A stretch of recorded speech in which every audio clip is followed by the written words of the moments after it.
and she sent me a text. I think it was Saturday night, and she's like, "I'm going out to the game. I've got a ticket if you want to come up." And it was really tough because um, this weekend was gone. That was it was UFC 166, an amazing card. It was also Abu Dhabi's as well. So it's in between watching the fights on Abu Dhabi and UFC 166, and then day two of the fights at Abu Dhabi, where Lovato should have won the gold medal, but they digress.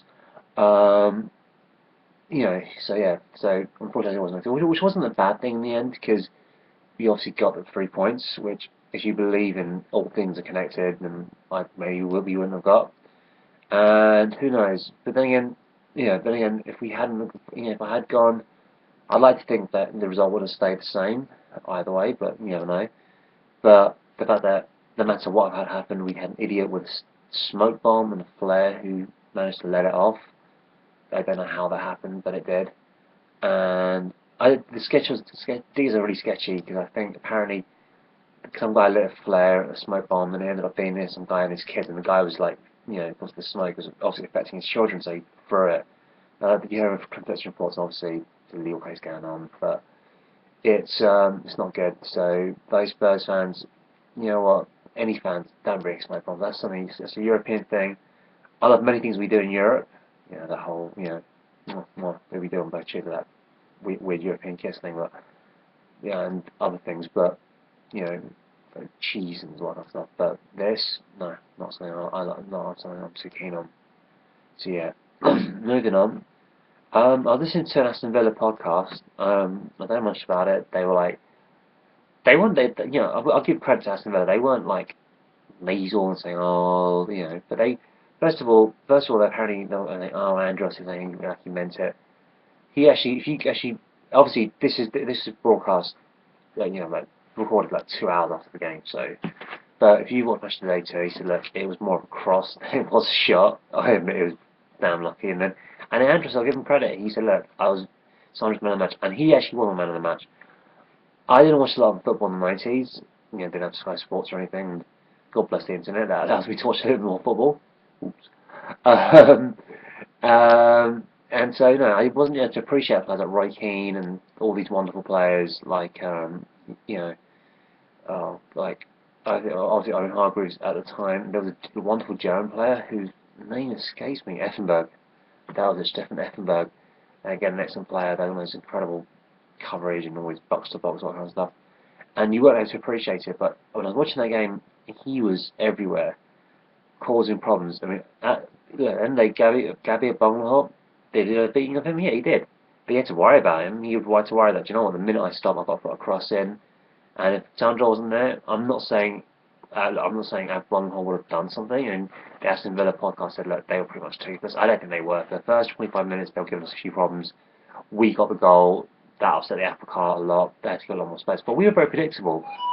Our plans were like that. Like, well, feed Townsend, Townsend Walker.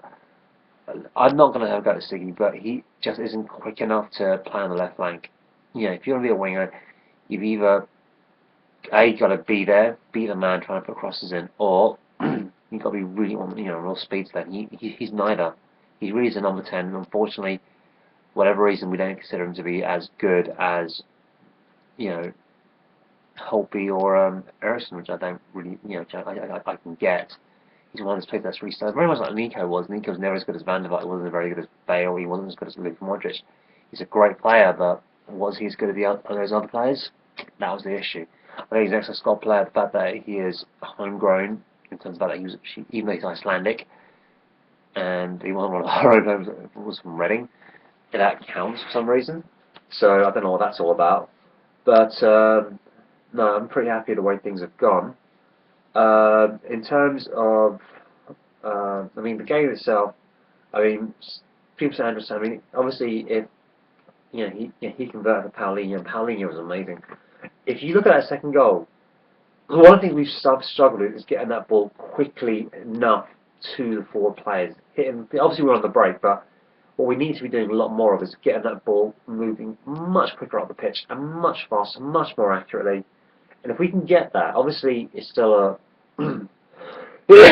Still a work in progress. So I've still got this bit of a cold. Which is obviously probably a good thing I wasn't in the car with Mel. You know, so Mel, you saved, dodged a bullet there. Yeah, as long as we need to get that ball moving much more quicker and more fluidly. If we get that, then I think we'll be a lot better off. I think one of the problems, if you remember back in the day when we were at our best, was when we had the pace and the sheer burning pace of Lemon and Ball on either flank, and then we had them in the middle with that incredible craft and that intelligence and the vision of players like Modric and Rafa. And when you combine those two, it was very hard. I think when we stretched it, I think we were always going to be better. I think Yamatongan, I think he's realised that Carl Norton is not a left back, and I think that's a pretty fair point. Carl Norton is not a left back. Yamatongan, yeah, he can play there because he's left-footed, and he does play there for Belgium. But you know, I don't know if the ball's slippery, but we had trouble getting, you know, I think getting used to the pace of the game and this wet, the conditions really pissing down in Birmingham, from what I could tell. But once we settled, obviously the goal really helped. Then I thought we were right. I think if we're going to play the Tongan on the left flank, I'm not saying we shouldn't do that, but we need a quick left winger in front of him. And I think, really, I'd play Lamela there. Honestly, I would. I think obviously he needs time to settle, and again, it's a weird thing because he's not obviously. You know, I think he's got the ability to play the wing. Obviously, he's more of an inverted winger, but Andros is playing so well that it wouldn't be right to move him off. And I think just playing there, see how I actually would consider playing him actually. Bring him on as a substitute and just playing him on the left-hand side to see how he does. I mean, it's interesting that he chose to play Lennon over Lamela. I don't know what that was about, but it was interesting. I think I know obviously Villa Spurs does like the inverted winger plays coming to the left foot, but I don't know why he didn't play Lamela. I mean, I'm not saying down to the guy. I mean, with a lot of Spurs fans saying, "Oh, he's no good," and I'm like, he's only been there all of 2 months. Some players have done brilliantly, some players not so much. It does take a while. Not everyone adjusts. Takes time, and you got to understand that he joined us what, a day, 2 days before the end of the transfer window.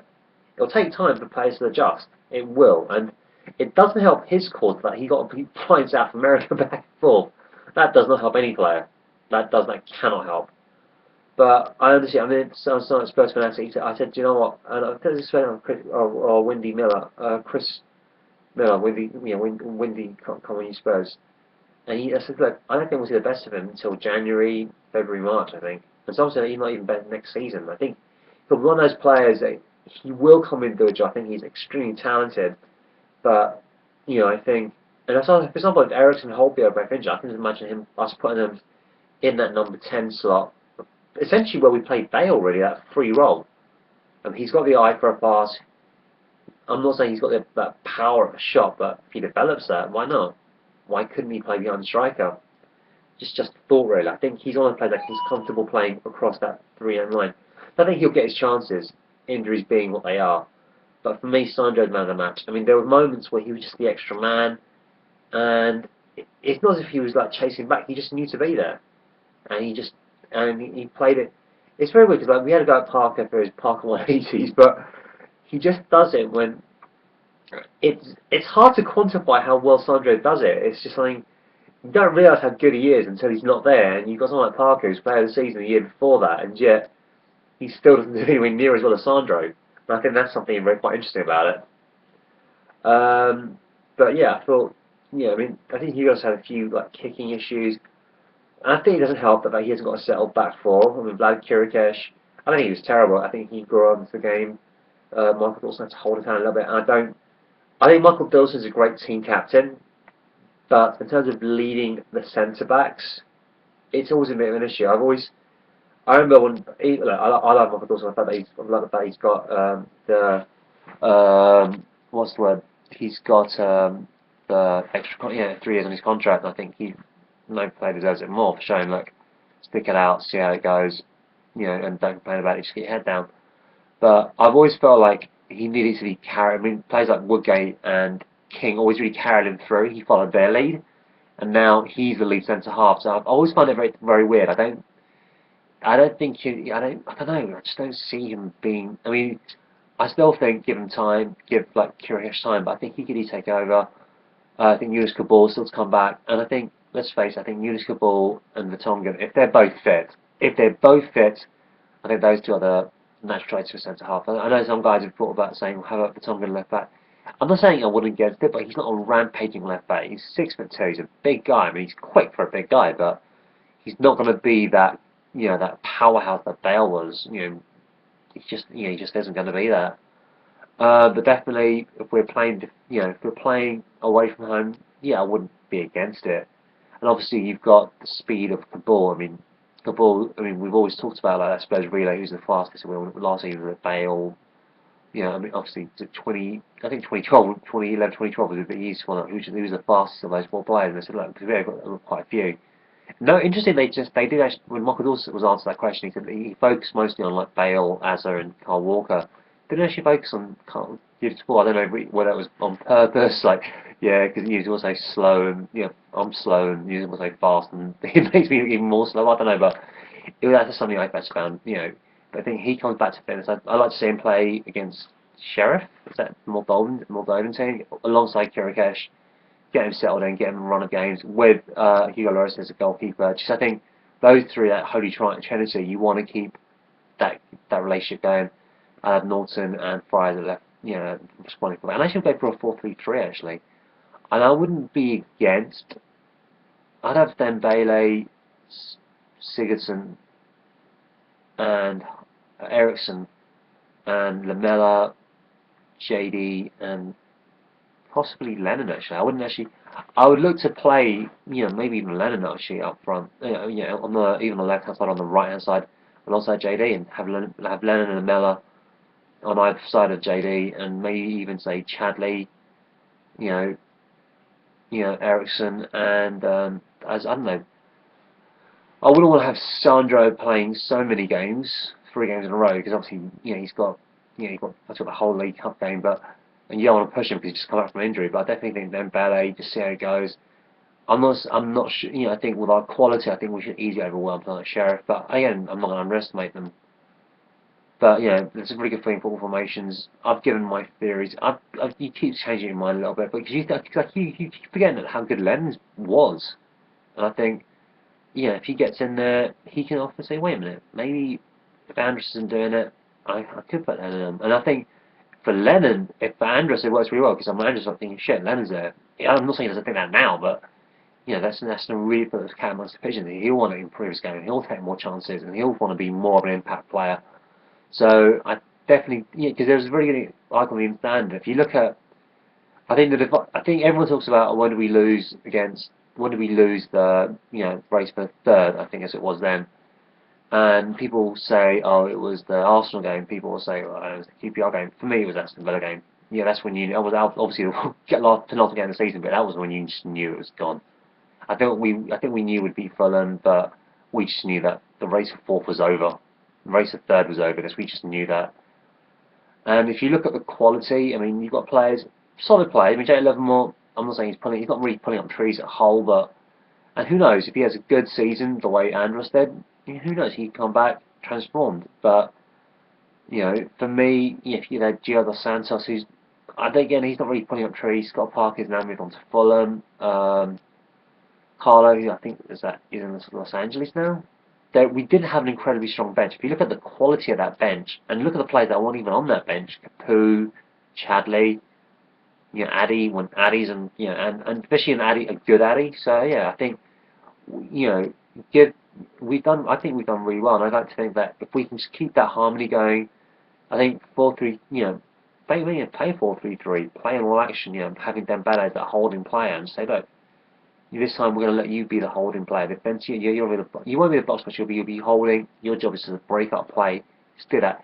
But come bring the ball forward if you can. Slip it through, but your job is to hold really, and just see how that works. And I think it will be interesting. I think to see how that works. And Eriksen and say Chadley. I think I'd like to see how those two play together. Participating in Holland like a 4-1-2-3 almost. Again, I don't see why we can't play that. Answer the postcard.